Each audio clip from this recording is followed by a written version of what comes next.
The Ditto SDK allows applications to sync even without an internet connection. At its core, it's a mobile database that allows these apps to read and write data even if they're completely offline without Bluetooth or Wi-Fi capabilities. Testing this completely offline mode isn't as straightforward as just pushing the airplane mode button. In this example, I'm going to show you what to do to test this completely offline mode. These two devices have our inventory sync demo application installed. You can install them on our demo app page on our website.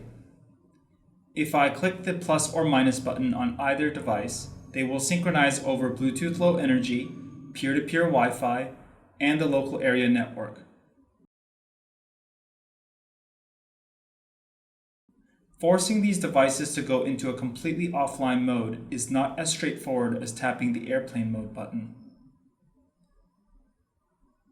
As you can see, even with airplane mode, these devices are still capable of synchronization.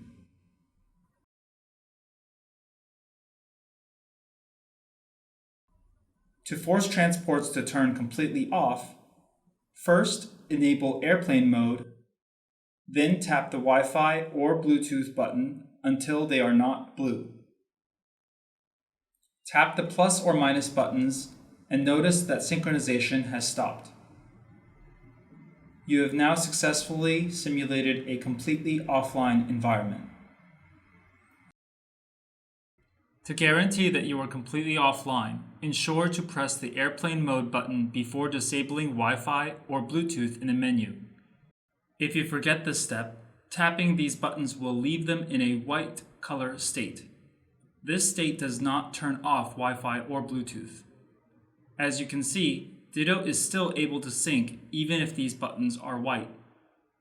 Ensure that you first turn on airplane mode and disable these buttons until they are transparent and not white in order to fully disable sync.